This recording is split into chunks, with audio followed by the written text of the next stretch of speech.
I'm not putting up signs. Maybe I'll change that, but they give you the $1,083. If you don't go above that, then you don't have to report. Right.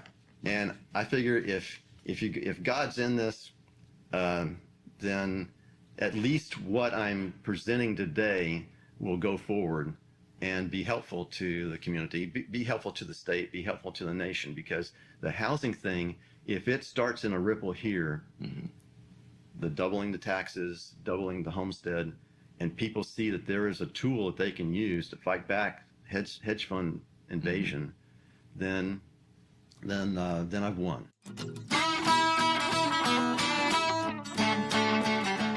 Howdy, you're watching the Think Brazos Podcast. We host conversations with locals, politicians, and policy experts to help families thrive in Brazos County, Texas. So when you're thinking about how to make your community better, just remember, think local, think Brazos.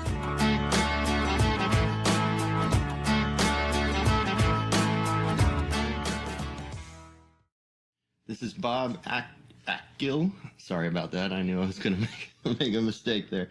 But he is running for the 3rd single-member district of the city of Bryan for the city council. So, Bob, thanks for coming on the podcast. Yeah. I appreciate what y'all are doing with thank you. Habitat for Humanity, and it's just amazing that there's an outfit that's survived all this time and flourished. Yeah, well, we appreciate it. First off, in a minute or two, can you give us a background of who you are and a little of why you're running? I graduated I'm a Texan. Okay. Graduated from A&M in '81. Worked in the petrochemical industry for 7 years. Really enjoyed the hands-on stuff of solving problems and using the engineering background. Then the space program started getting computerized, and I thought I wanted to switch over to computers, which is really hard to do, to switch careers. But I got on with IBM Federal Systems Division, and it was on the Space Shuttle project. And my boss came to me and said, we have a project to do. After Challenger exploded, there were all these questions about how to keep things safe. So he said, why don't you be point, because you're an engineer, and all we have here is developers, and you just get all the failure modes and effects analysis from all 18 companies that supply parts for the shuttle, and we want to put them online so managers can make better, fast decisions using the whole set of data. It was like if it were all in paper, it would have been an 18-foot stack of paper. Wow. And so we were using the new thing called the personal computer to help do that. That would have been in the early 80s? Mid 80s?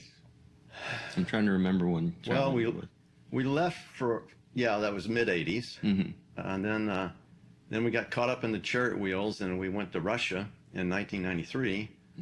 The Minister of Education of Russia wanted to get back to the Bible basics, and they wanted to tear out all the communist stuff in their textbooks, but their teachers didn't know a thing about the Bible because they'd been putting people in prison for 70 years for having the Bible. So they invited Americans that just had basic experience with the Bible to come over. Wow. So in a period of 3 years, my wife and I, with 5,000 other volunteers from all over the United States, went for a year. Wow. And we had training sessions with public school teachers all across Russia. Wow. During that time, I started seeing things that you don't see in America. And my engineering head was just kind of like exploding with, well, there's got to be a solution. And that my first thing to really see was that deaf people in developing countries, they really don't have anything. They don't have an on-ramp to be able to learn how to communicate, and much less how to read. Right. And I wanted them to be able to have the same access to reading the Bible as anyone else. Right. And so I started developing and researching how to help the 50 million deaf people in the world who don't have access to anything, and including speaking, to how to help the. Well, I very soon realized that it was going to take the family unit to be able to help the family deaf person. Okay. Because even in America, we don't do a good job. 90% of, if a person doesn't have a cochlear implant, 90% of the children they're not able to communicate with their parents because the parents never learn sign language. I see. So, going through and looking at other countries like China does fairly well, but they still have only 34,000 seats for deaf people to learn in their public education system, and that's 1 billion people. Yeah. So when we moved back to Bryan, to take care of my mom in her later years, and it was great 2 years with her. Really, really a super thing to be able to do that. And I started seeing things that were, Russia was going up like a freight train, 500 miles an hour as fast as they could get out of the hole that they had been in. Right. And we were observing, and this is not the first, I'm not the first person to come up with this. This is a friend in Russia. He said, but America is going down on the freight train 500 miles an hour to the place that Russia came from.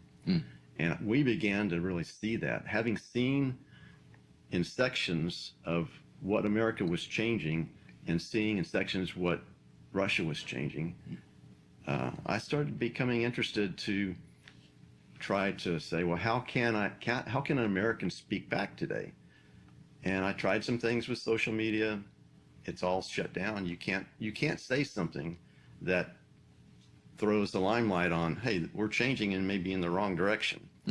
It gets shut down. So I thought, well, how can I get before a camera? Yeah. Well, there's a lot of things that were going wrong in our local area that I felt could be adjusted by being on the city council. And so threw my name in the hat, and I saw that for no money you could get on that rocket sled. Yeah. Okay.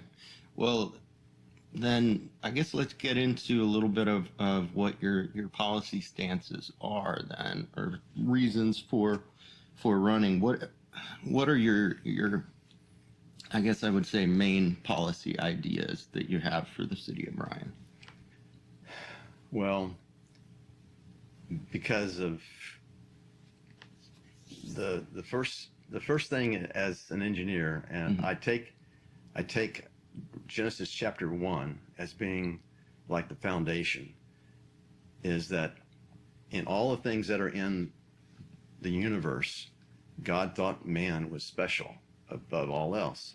And so as an engineer, I always intend to do things to help people to be safe, to have the prosperity that they are hoping for, to not have it taken away. And in our, you'll see a few of these a few themes in my offerings here that have to do with monopoly. Okay. And monopoly for the capitalistic system starts to creep in when people don't love each other as they should. They start abusing other ones when they have the advantage economically. This first one is about people, but not necessarily monopoly. But we know the health of our citizenry. We know the health of our nation by how we treat our missing. Do we let people go missing? And I just saw this the other day. I mean, it's like this is so I put it as a foundation point that if you have 400 people in the Brazos Valley going missing every year, what are we doing? If we're not, so I don't know if I give let's see. Yeah, so the Bryan budget, I found out when they did the talk with us for new candidates. They said it's $450 million. So if you have 400 missing people, and a large part of that is to do with taking care of people, but then you at the end of the year, you're at the bottom line, you're missing 400 people. Something's maybe not going too right. Okay. Got it. So it looks like you've got several points here that you're kind of speaking to. Let's talk before to make sure that we don't run out of time. Let's talk a little bit about housing and affordable housing. If you're running for office or you'd like to meet the candidates, join us on October 19th for our annual and nonpartisan candidates build. We'll put politics aside, roll up our sleeves, and get to work helping a local family build their own home.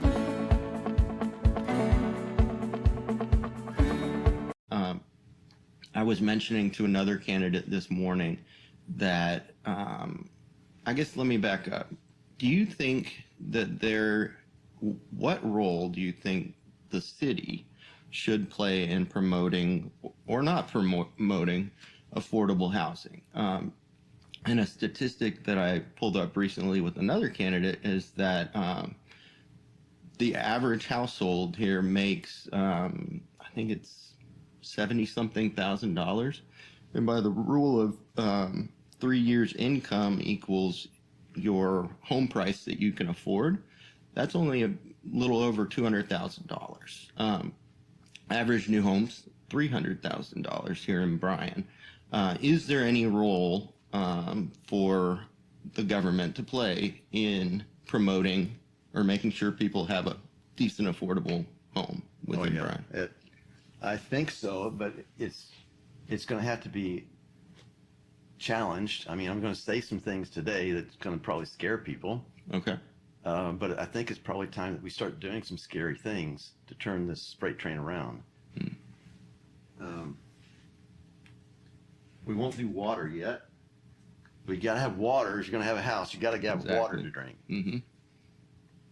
And we're not going to do roads yet. You got to be able to get to where you need to go and have emergency services get to you in time. Oh, housing. We got it. So 46% of Bryan homes are owned by someone other than an owner. I mean, they're not homestead. Right. So as that number grows to be that big, you end up you end up having a monopolistic system where the investors come in, they have more money than the people who are going to buy the home to live in the home. So then they artificially raise the price of all the homes, because when you go to your tax assessor to have you contest your taxes, they say, well, let's look at the comps. And well, the comps are around you, and there's always enough to push you way. And so you end up going underwater slowly by slowly because the taxes go up, the city continues to spend all that's coming in because they see the money coming in. We got to spend it. So I have an idea to turn that around by doubling the taxes, but doubling the homestead. And people, you're going to be afraid when I say double the taxes. But when you double a homestead, that means you're not going to have to pay the double the taxes. You're going to be right where you were. And in the end, the people that are investing in homes, like hedge funds or whoever, which is happening all across the United States, that they're going to then see that it's better to get back into Wall Street rather than Home Street. So they're gonna scatter, and then availability is going to come up because now they're selling those homes and they're deciding they can't get the sweet deal out of being in the home market. It's an interesting concept. So basically what you're saying is that you want to get more home ownership back in Bryan. Okay. That makes a lot of sense. Yeah. Bring that 46% down to 10% or less. Okay. And then, something that really ties in with housing affordability is very often for our low income families within the city of Bryan is public transportation. obviously most families own a car, but not everybody does. Where do you stand on the city having, they're having to pay more money coming up this year and in the future for things like BTD, the Bryan Transit District? Do you think there's a role for the city? What do you think the city's role should be in public transportation? I think we should investigate the idea of gradually going over, do an A and B comparison. It's going to cost a little bit more out of pocket to do the comparison at first, but keep the buses going, but start doing Uber. Okay. And give coupons for the needy to use Uber. Okay. Because I've heard that they've done some studies in Houston, and it's hands down more effective, less costly. Okay. And you don't have to wait for the bus. You can plan for when the Uber is going to come. And the poor person, they're always at the end of the feeding line. So if they're always having to wait for a bus, if you could do apples to apples and give them Uber, and they could have more schedule, then they could get jobs that they weren't late to work. That's a good point. And they could raise their standard of living. Yeah. Okay. That's an interesting concept.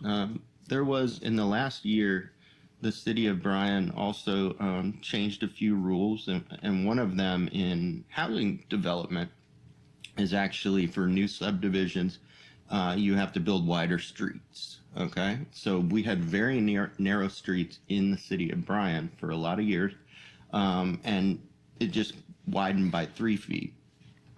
There were some people that were not super happy with that because it's more concrete for the developer to have to pour and all that. But the argument was that they needed wider streets so that ambulances, stuff like that, could get down the street. But then again, there are other arguments to the contrary regarding safety. Where do you stand on that issue of developers needing to build wider streets? Well, that probably hedges into my Oh, you've got one? my roads. Okay. Let's hear it. Yeah, let's hear more general. So recently we've gone from a 12, 10, 10, 10, 12 road down Texas to a 11, 10, 10, 11 because we took out the center lane and we lessened the width of the whole. Oh yeah. So if we're increasing in traffic, as the study was saying, and that's the reason they put in the medians, well, why are we having less driving space? People are destroying their tires on the curbs. Their alignment's going bad. You have emergency vehicles not being. I asked an ambulance that came to pick up a person at my house not too long ago. I said, how's your response time going? He says, it's in the tank. It's not good. And it's because of the medians. Oh, okay. You can't turn around. And so as far as subdivisions and zoning and planning, I did not know this, but I just heard this yesterday that they're building subdivisions where they're half owner and half investor. And I'm going, monopoly. What are you doing? You're making now the lower class citizen now having to go against the sword of monopoly. They're never going to rise up. You're aiding and abetting the same wolf that should be sent out of the forest. Okay. That's interesting. You've got a card for about every one of our topics. Is there anything in your signs, what you wanted to do today to talk about in the last 5 minutes or so? We're about halfway through, so let's see. We already did get the missing people. The solution for missing people, $50,000 bounty for everyone that's missing. And that's going to come out of the budget, but it'll also come out of if the perpetrator that's caused the person to be missing, giving them a fine. Once they're caught, go to jail, they pay the $50,000. That is an interesting idea.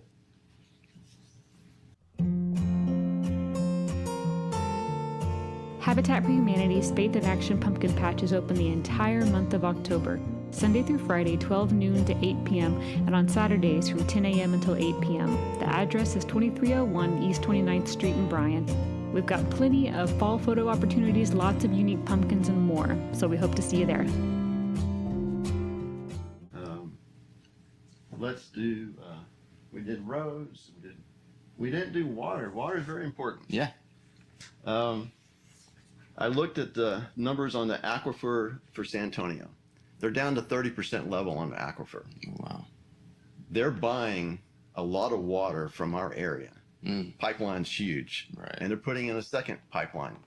So Fort Worth, I saw that they're having carcinogens show up in their water supply. They're very serious about trying to change their source of water supply because it's hard to get that particular carcinogen out of the water. The technology's not there.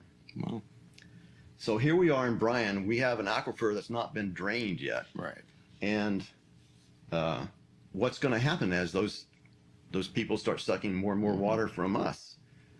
You can't solve problems in a day or in a year or in 3 years to get the water you need. Yeah. And it goes crazy when people get low on water. It's like the old West when they had shootouts for water source. Wow. So let's do some planning. And I did some numbers, engineering background. Israel has developed a scalable desalination solution. Okay. Actually, when we lived in Israel, I saw these pipes going in and this factory going in, and I was going, "What is that?" And now I know it's a new desal technology that Israel has, and they're now selling it to Saudi Arabia. Wow. They have 2 installations in Israel, and they can supply at 30 cents per day enough per person. A person's needs in America, 30 cents per day, and you're set. So That's if you put in a pipeline to the Gulf of Mexico, right, 33 cents per day, I think I came up with. Wow. And now you have that backstop. So if we get, I mean, the Texas freeze should have told us something. When we lived in Russia, if things freeze like it did when it froze here 3 years ago, the biggest concern is you're going to run out of water because all the water and all of the pipes freezes. Yeah. And if we had not had a little bit of rolling power, we would have had solid freeze for 3 days. You would have had 15 million people passing away not because of cold, but because no water. No water. Wow. Yeah, water is important for development and a lot of that. But with the last 2 minutes that we've got here, is there anything else that we've missed, or how can someone get in touch with your campaign or support you if they decide to do that? Yeah. Well, I'm not doing any. I'm running on zero budget. Okay. For the campaign. I'm not putting up signs. Maybe I'll change that, but they give you the $1,083. If you don't go above that, then you don't have to report. Right. And I figure if God's in this, then at least what I'm presenting today will go forward and be helpful to the community, be helpful to the state, be helpful to the nation, because the housing thing, if it starts in a ripple here, the doubling the taxes, doubling the homestead, and people see that there is a tool that they can use to fight back hedge fund invasion, then I've won. If they figure out, but this is the big one. This is the big one. I worked in the space program. I worked in failure modes and effects analysis. I looked at all the data coming in from 18 companies for the challenge, for the space shuttle. When I went down and saw what was happening in Boca Chica, I'm going, this is crazy. Big Brother is not looking out for us. This is dangerous. I wrote the FAA and I said, have you done a failure modes and effects analysis on a launch pad explosion? No, they had not. They were not making it public if they had. But if they're 6 miles away, and when Apollo went up with Titusville was 9 miles away by the Crow, but the rocket they're launching in Boca Chica is twice as powerful as Apollo. So if you had an explosion on a launch pad, it's going to cause probably, I mean, they need to run the numbers. They need to put all this transparent up front. That you're probably going to have PTSD for sure of all the people in South Padre Island. And on a busy day, when the sun's shining, you could have 30,000 people with loss of hearing, possible brain damage, and maybe more, because it's only 6 miles away. Yeah. And they said that on one of the launches, it was jackhammer loud at 5 miles out. And that's just a normal launch. That's not an explosion. Wow. The other big deal is on space, the 2012 space tourism law that tried to help billionaires get to space for 20 minutes to have a joyride. There was no economic recovery from that. It was all just like, let's just help them to shoot off the rockets with no concept of safety. It was all indemnity. If it landed on something, you weren't responsible for it. And so now the value of Starlink putting up low Earth orbit internet and getting global monopoly, which the French courts have already deemed that Starlink is a monopoly as far as low Earth orbit internet. That's $1.4 trillion a year. If that money stays in one set of hands, within 10 years, they're going to be more valuable than the whole of America. They'll surpass China and America in GDP. And that's just a company. So this is all about monopoly. Texans should be they should rewrite the law before the election to let Texans know that now Texans are, it's going to Texans. 90% is going to go to Texans and not go to the government of Texas, because the government would just flitter it away. Like Norway, when they got the North Sea oil, they gave it to the individual Norwegians because they knew the politicians would flitter it away. And that's what happened on the Great Britain side. It got flittered away. But Norway, the citizens all each have a piece for the last 50 years. Same stuff should be done with SpaceX, with Starlink, and Texans. The take-home pay for, if they had 90% of that 1.4 trillion, would be $2,000 a month. Wow. Times about 30 million people. So this election, it's not about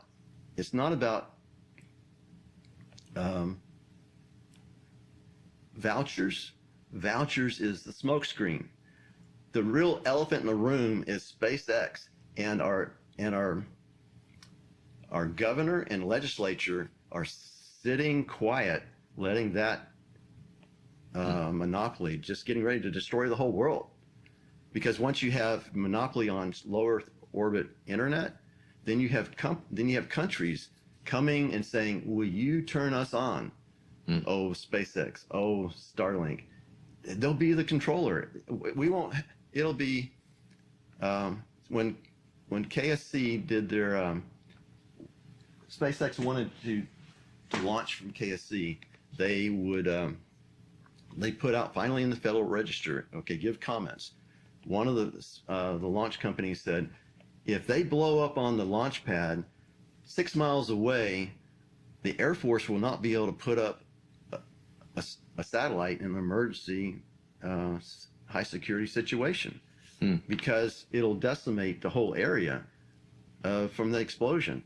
And so I'm going, yeah, and our Texas town is 6 miles away too. If it's going to hurt the ability to go to space for the Air Force, what is it going to do to our people that are sitting on the beach? Yeah. Well, it's been a very wide-ranging discussion today, but it's been informative. So Bob Achgill, sorry, did it again. Bob Achgill, running for single-member District 3 of the City of Bryan City Council. Thank you so much. All right. Appreciate Thank you so much.